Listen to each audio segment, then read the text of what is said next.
नमस्कार फ्रेंड्स, आप सभी का एक बार फिर से एजुकेशनल चैनल में स्वागत है।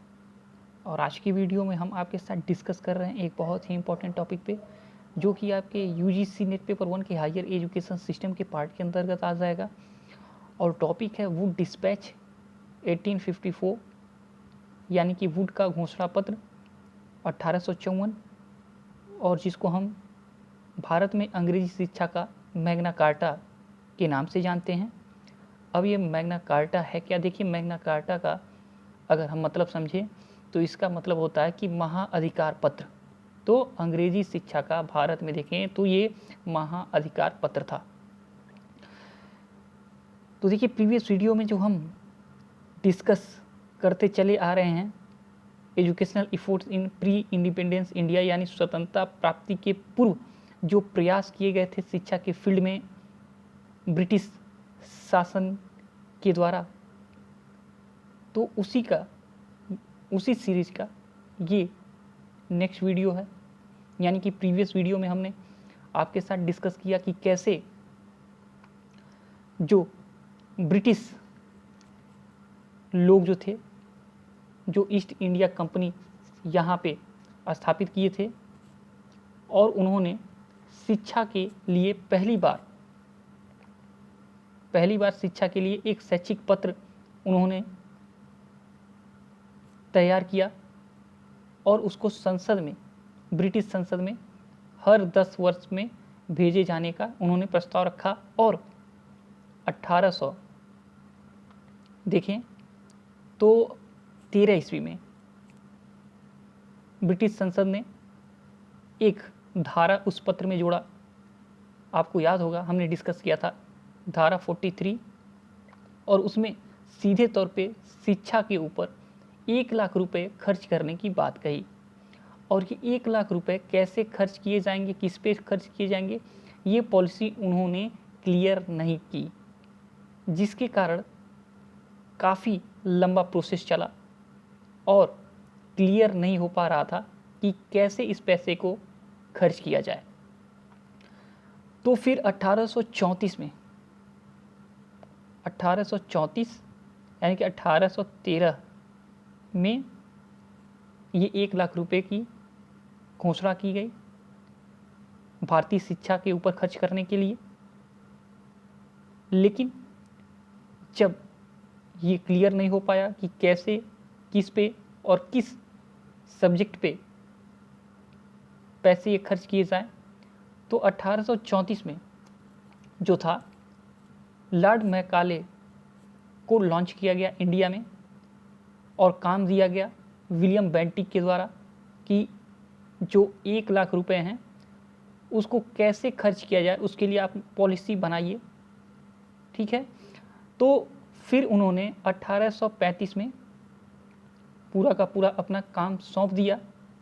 लॉर्ड मैकाले का जो विवरण पत्र कहा जाता है 1835, उन्होंने 1835 में अपना जो 1 लाख रुपए को खर्च करने का पूरा एक सुव्यवस्थित जो प्रक्रिया थी उसको एक पत्र में बताया, और वो सुझाव आगे दिया, और उसके तहत यहाँ पे शिक्षा के लिए उसी के आधार पे बहुत सारे काम किए गए। और फिर ये प्रोसेस चलता रहा।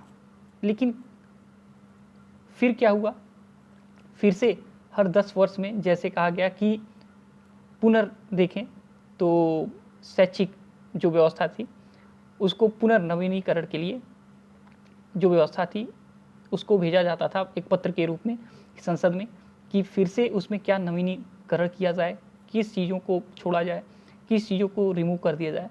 तो इसलिए एक बार फिर से देखा जाए तो 1854 में जो ब्रिटिश संसद में फिर से भेजा गया पत्र, और ब्रिटिश संसद ने अपना कुछ प्रतिक्रियाएं रखी कि क्या और हम बदलाव करें शिक्षा के लिए, जिससे कि हमारा अधिकार थोड़ा सा और वहाँ पे इंडिया में जमे। तो उसी के तहत देखें तो वुड का घोषणा पत्र, यानी चार्ल्स वुड को तैनात किया गया इस काम के लिए, रिव्यू उन्होंने बहुत सारी चीज़ों को देखा जाए तो जो उन्होंने प्रेजेंट किया, जो भी अपना सिफारिशें थी, उससे भारतीय शिक्षा का देखें तो जो भी चली आ रही थी 1835 के मैकाले के बाद से, तो उसको एक फिर से रिव्यू करने का एक मौका मिला।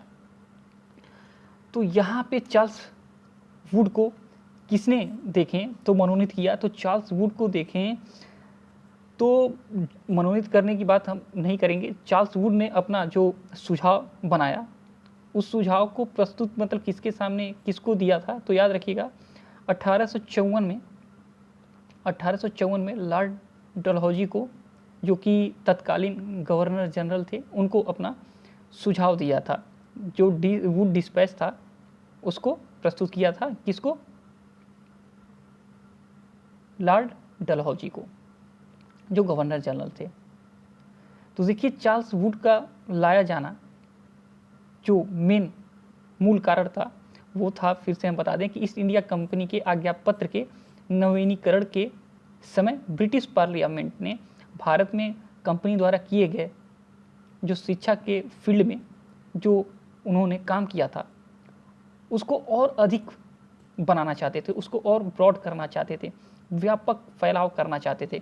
जो सीमित था उसको ये क्या नीचे से लेके प्राइमरी से लेके हायर तक ये चाहते थे फैले और उसका चौमुखी सुधार हो, शिक्षा का फील्ड जो था उसमें चौमुखी सुधार किया जाए, इसके प्रयास पे ज़्यादा जोर दिया गया था।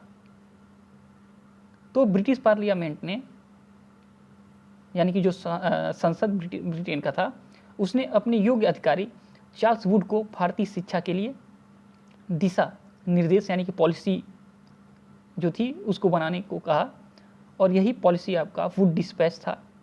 और वुड डिस्पैच जो था उन्होंने अपने वुड डिस्पैच में जो सुझाव थे उन्होंने लॉर्ड डलहौजी को उन्होंने 1854 में दिया, और इसी के परिणाम स्वरूप 1854 का जो वुड का घोषणा पत्र जो था वो बनकर तैयार हो गया। और यह घोषणा पत्र भारतीय शिक्षा की रूपरेखा की पूर्ण समीक्षा, हमने कही कि पूर्ण समीक्षा करने का भी महत्वपूर्ण काम किया, क्योंकि जब ये रूपरेखा तैयार किए तो जो प्रीवियस जो था उसका इन्होंने रिव्यू किया, तभी तो नया स्वरूप ये लॉन्च कर सकते। तो शिक्षा के क्षेत्र में देखा जाए तो ऐसा सर्वप्रथम प्रयास किया गया था। याद रखिएगा कि जो वुड का घोषणा पत्र था इसमें सर्वप्रथम ऐसा प्रयास किया गया था जो पहले नहीं किया गया था, यानी कि इसमें प्राथमिक शिक्षा से लेकर उच्च शिक्षा, यानी कि देखें आपका विश्वविद्यालय शिक्षा तक के सभी जो उस समय के जो एरिया थे उसमें इन्होंने अपने सुझाव प्रस्तुत किए। और इसी के साथ ही भारत में देखें तो अंग्रेजी शिक्षा के मॉडल का भी देखें तो राजनैतिक मान्यता यहाँ पे प्रदान कर दी गई, और इसी कारण से वुड की घोषणा पत्र को भारत में अंग्रेजी शिक्षा का मैग्ना कार्टा भी कहा जाता है। तो आप लोग को थोड़ा सा क्लियर रखना है कि बहुत सारे हमने चीज़ों को जोड़ा, थोड़ा पीछे का स्टार्टिंग का जोड़ा, फिर हमने जो पढ़ाया था उसको हमने जोड़ा, फिर आपके वुड का घोषणा पत्र के बारे में हमने थोड़ा सा आपके साथ डिस्कस किया। तो देखिए हम कंटेंट प्रीवियस वीडियो की तरह ही आज के वीडियो में भी हम रखे हैं, लेकिन उस पर हम डिस्कस करेंगे।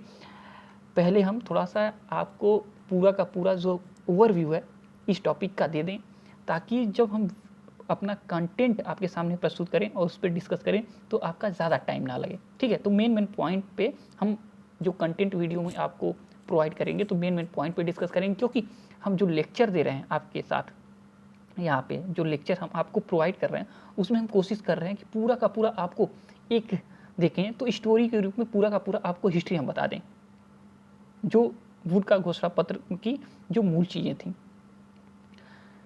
तो याद रखिएगा कि आपको ये चीज़ें क्लियर रखनी है कि किसके समय में किन चीज़ों पे ज़्यादा ध्यान दिया गया, वो ईयर कौन सा था जब घोषणा पत्र प्रस्तुत किया गया या विवरण पत्र प्रस्तुत किया गया। जैसे लॉर्ड मैकाले का 1835 याद रखना है आपको, वुड का घोषणा पत्र कब 1854 आपको याद रखना है।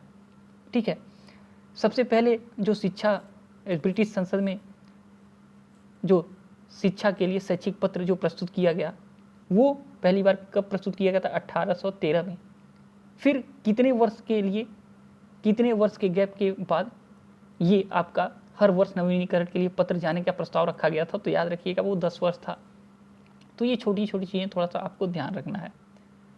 तो वुड का जो घोषणा पत्र था जिसको हम वुड डिस्पैच कहते हैं, वो वुड ने गवर्नर जनरल लॉर्ड डलहौजी को 1854 में दिया, जिसे हम वुड डिस्पैच अर्थात वुड का घोषणा पत्र कहते हैं।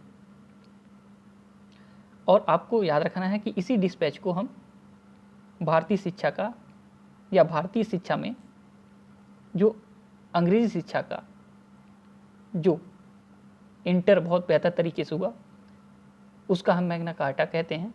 कहीं कहीं भारतीय शिक्षा का मैग्ना कार्टा कहते हैं, कहीं कहीं भारतीय शिक्षा में अंग्रेजी शिक्षा का मैग्ना कार्टा कहा जाता है। तो ये थोड़ा सा शब्दों का थोड़ा इधर उधर हेर फेर हो सकता है, लेकिन याद रखिएगा कि जो आपका वुड का घोषणा पत्र है उसी को मैग्ना कार्टा यानी कि महा अधिकार पत्र कहते हैं।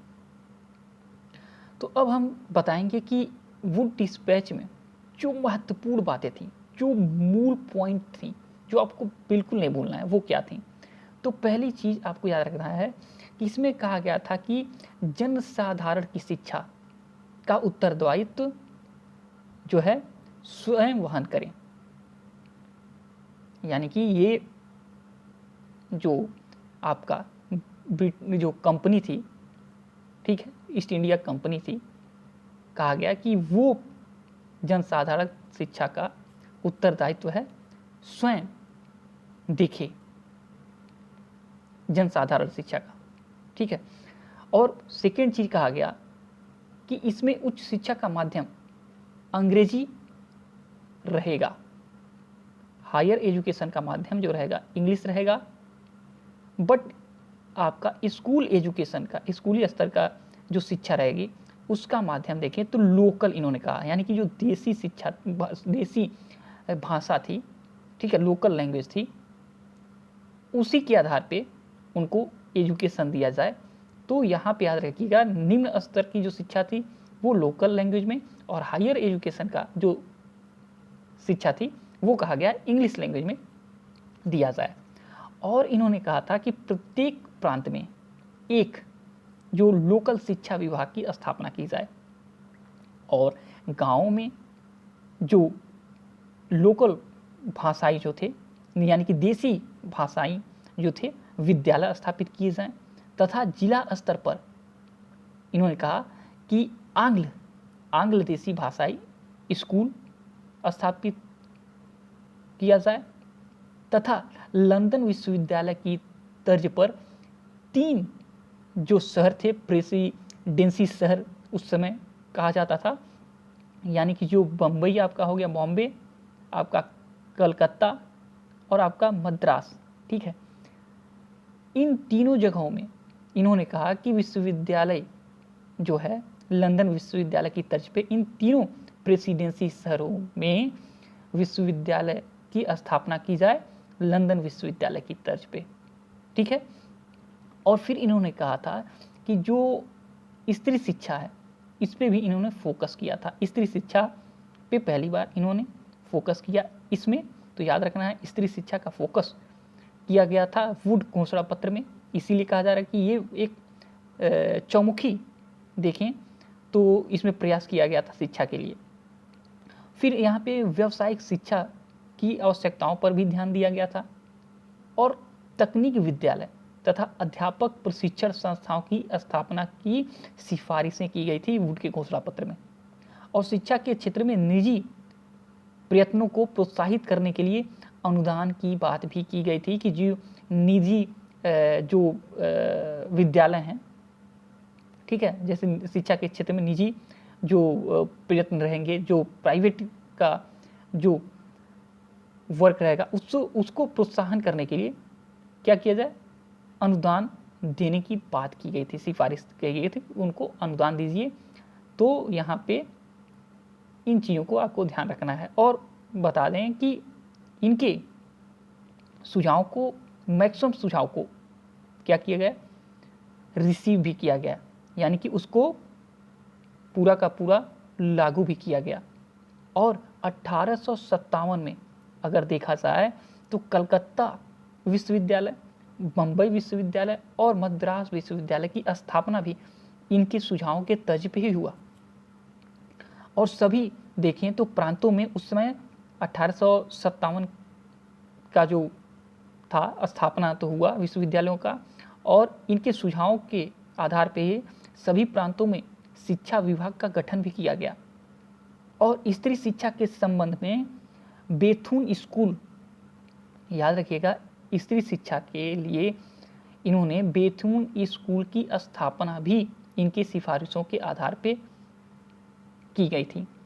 और इनके सुझाव का प्रभाव देखा जाए तो 50 वर्षों तक रहा, यानी 1854 का जो इनका घोषणा पत्र था, तो इनके जो घोषणा पत्र की जो चीज़ें थी इनको लागू भी किया गया और उसका प्रभाव 50 वर्ष तक देखा गया।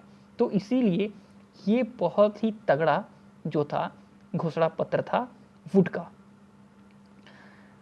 तो याद रखिएगा, ये काफ़ी इम्पोर्टेंट है आपके लिए। और देखिए, बातें करते करते 16 मिनट तक आपका हमने समय ले लिया। तो अब चलते हैं हम आपके लिए जो हम कंटेंट लाए हैं उस पर, और हम बस आपके सामने कुछ प्रेजेंट कर देंगे मूल जो चीज़ें थी इसकी, ताकि हमें ऐसा ना लगे कि हमने कुछ चीज़ें छोड़ दी। पूरी चीज़ें हम सोचते हैं कि वीडियो में आपके लिए हम लाएं, ताकि हर एक फील्ड से आप अवगत हो जाएं किसी भी टॉपिक से।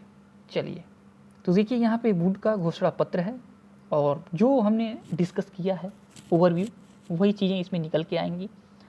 अगर आप पढ़ना चाहते हैं तो पढ़ सकते हैं, अगर आप खुद इसमें से कुछ मूल चीज़ें निकालना चाहते हैं निकाल सकते हैं, नोट बना सकते हैं।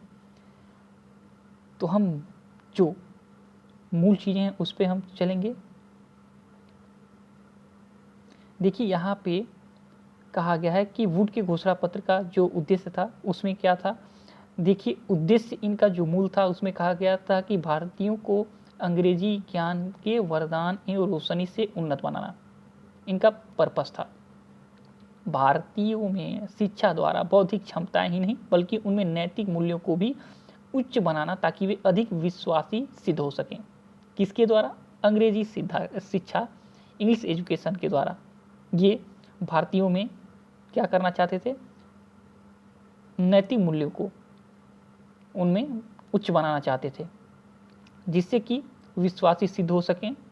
क्योंकि इंग्लिश जब वो सीख लेंगे तो इनके लिए वो काम करेंगे और विश्वास पात्र वही होंगे।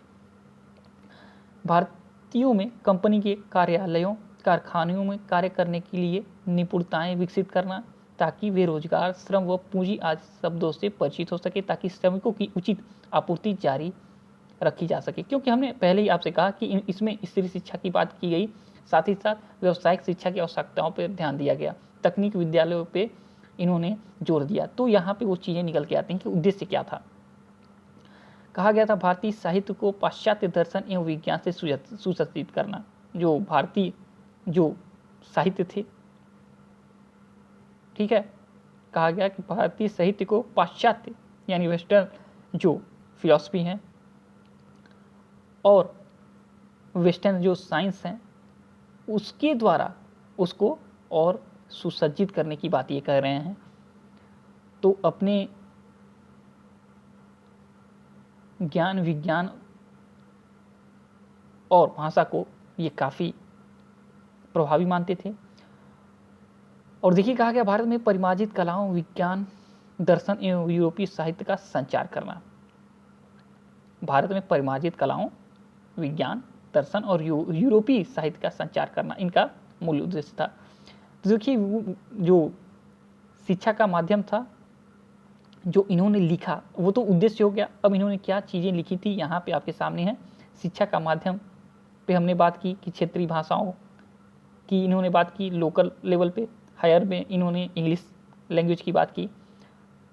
सहायता अनुदान प्रणाली पे भी इन्होंने बात की थी, जिसमें इन्होंने से पॉलिसी बनाई थी कि जो ग्रांट दिया जाएगा शिक्षा के फील्ड में वो कुछ नियमों पे आधारित होगा। ये कहा गया सरकारी अनुदान प्रदान करने का जो आधार प्रदान करने हेतु कुछ नीति निरपेक्ष लौकिक शिक्षा की सुव्यवस्था का होना, यानी कि ये इन्होंने पॉलिसी लाती थी। ये 4 जिसके आधार पे जो इन पॉलिसी को फुलफिल करता है उनको क्या होगा, ग्रांट दिया जाएगा। यानी कि सरकार से अनुदान प्राप्त करना है तो फिर ये आपको 4 नियम का पालन करना पड़ेगा। उक्त विद्यालय का स्थानीय सुयोग्य व्यक्तियों द्वारा प्रबंधन, यानी जो विद्यालय चल रहे होंगे वो स्थानीय जो श्रेष्ठ मतलब सुयोग्य व्यक्ति होंगे, ठीक है, जो उसके लायक व्यक्ति होंगे उनके द्वारा मैनेजमेंट जो है विद्यालय का चलता रहेगा, तब ग्रांट मिलेगा। उक्त विद्यालय में छात्रों से शुल्क जो है कम, बहुत थोड़ा जो ले रहे होंगे उस पॉलिसी पे ग्रांट दिया जाएगा, सपोर्ट किया जाएगा। और प्रदत्त सरकारी अनुदान संबंधी नीतियों का अनुपालन तथा सरकारी कर्मचारियों द्वारा उपलब्धियों का स्वतंत्र रूप से मूल्यांकन करने की सुविधा। तो इन्होंने जो कहा कि इंग्लैंड की सहायता अनुदान प्रणाली का आदर्श रूप में स्वीकार करें और उनकी नीतियों का पालन करें, और इसके साथ ही विद्यालय में पुस्तकालय, विज्ञान प्रयोगशाला, खेलकूद, व्यायाम सामग्री, छात्रवृत्तियों, शिक्षक के वेतन, भवन निर्माण आदि के लिए अतिरिक्त अनुदान प्रदान करें। इन सब चीज़ों को इनके घोषणा पत्र में सम्मिलित किया गया था। सरकारी संस्थाओं और स्वैच्छिक धार्मिक शिक्षा की व्यवस्था भी इन्होंने बात की है। शिक्षण प्रशिक्षण की बात कही, स्त्री शिक्षा की बात की ही, जिस पे हमने आपके साथ डिस्कस किया। विश्वविद्यालय की स्थापना की बात की, जिस पे हमने डिस्कस किया आपके साथ कि कलकत्ता, मुंबई, मद्रास विश्वविद्यालय की स्थापना 1857 में की गई इनके सिफारिशों के तर्ज पे। जन शिक्षा का प्रसार की देखिए यहाँ पे उन्होंने बात किया गया है, जिसमें निस्यंदन सिद्धांत ने जब शिक्षा के प्रसार को बहुत आघात पहुंचाया। तो निस्यंदन ये सिद्धांत क्या है इस पे हम आगे डिस्कस कर लेंगे, क्योंकि ये स्पेशल आपके लिए एक वीडियो में डाला जाएगा। तो यहाँ पे वुड के घोषणा पत्र का मूल्यांकन जो है कि क्या यहाँ पे वैल्यूएबल चीज़ें, बेहतर चीज़ें क्या निकल के आई, वो यहाँ पे आपके लिए हैं। जो हमने आपके साथ अभी डिस्कस किया वही सब चीज़ें यहाँ पे निकल के आएंगी। तो यहाँ पे पॉजिटिव जो उनके चीज़ें थी यहाँ पे वो आपके सामने प्रेजेंट की गई हैं, और जो नेगेटिव चीज़ें थी वो भी आपके सामने प्रेजेंट की गई हैं। जो दोस्त थे यहाँ पे वो डाला गया है। तो ये आप पढ़ सकते हैं, समझ सकते हैं, क्योंकि हमने कंक्लूजन पे आपके साथ डिस्कस कर लिया। तो चलिए थोड़ा सा इनके पॉजिटिव जो चीज़ें हैं उस पर थोड़ा सा हम प्रकाश डालें। देखिए कहा गया था कि घोषणा पत्र ने भारतीय शिक्षा की प्रारंभिक आधारशिला को पर्याप्त मजबूती प्रदान की थी, इसलिए इसे भारत में अंग्रेजी शिक्षा का महाधिकार पत्र यानी कि Magna carta of English education India के नाम से पुकारा जाता है। सेकेंड, घोषणा पत्र में भारतीय शिक्षा के उद्देश्य को सुनिश्चित करके उसकी दिशा निर्धारित की गई, और घोषणा पत्र में शिक्षा के सभी व्यापक आयामों का सुव्यवस्थित स्वरूप प्रकट होकर सामने आया। और घोषणा पत्र ने पूर्व कार्यक्रमों, सिद्धांतों जैसे निस्यंदन सिद्धांत, व्यापक शिक्षा की अवमानना आदि को अनैतिक सिद्ध कर दिया। देखिए घोषणा पत्र में सर्वप्रथम क्रमबद्ध स्कूल, व्यावसायिक शिक्षा, स्त्री शिक्षा तथा जन प्रसार शिक्षा, विश्वविद्यालय शिक्षा संगठनात्मक रूपरेखा प्रस्तुत की, और इंग्लैंड के कॉलेज और विश्वविद्यालय को आदर्श रूप में प्रस्तुत किया। यानी कि जो आइडल होंगे, इंग्लैंड के कॉलेज और विश्वविद्यालय आइडल होंगे, उसी के आधार पे यहाँ पे जो स्कूल्स होंगे, जो वोकेशनल एजुकेशन होगा या यूनिवर्सिटी होगी, उसी के तरफ पे हर चीज़ें यहाँ पे विकसित होंगी, उसी के आधार पे यहाँ पे शिक्षा प्रदान की जाएगी। आइडियल वही रहेगा। यहाँ पे प्राच्य विद्या साहित्य के मुद्रण प्रकाशन एवं पठन पाठन हेतु छात्रवृत्तियों तथा अन्य प्रोत्साहन धनराशि की व्यवस्था की गई। घोषणा पत्र में योग्य, प्रशिक्षित तथा उत्तम तथा सुविधाओं से सुसज्जित शिक्षकों हेतु नॉर्मल स्कूलों की स्थापना पर जोर दिया गया, और घोषणा पत्र में सरकारी नीतियों के पालन करने वाले सभी विद्यालय हेतु सहायता अनुदान राशि की भी व्यवस्था की गई। क्योंकि हमने अभी बात किया कि जो उन्होंने कोई पॉलिसी बनाई थी उस पॉलिसी को फॉलो करने वाले जो लोग होंगे वही क्या होंगे, जो ग्रांट होंगे वही लोग उस ग्रांट को रिसीव करने का अधिकार देगा, उन्हीं लोगों को मतलब अधिकार प्राप्त रहेगा ग्रांट पाने का। और कहा गया है घोषणा पत्र में अंग्रेजी शिक्षा की सीधे अंग्रेजों की नौकरी से जोड़ दिया, जिससे शिक्षा के आजीविका कमाने का महत्व तथा प्रतिस्पर्धी को बढ़ावा मिला। तो ये था आपका जो मूल पॉइंट आपके चार्ल्स वुड के घोषणा पत्र का।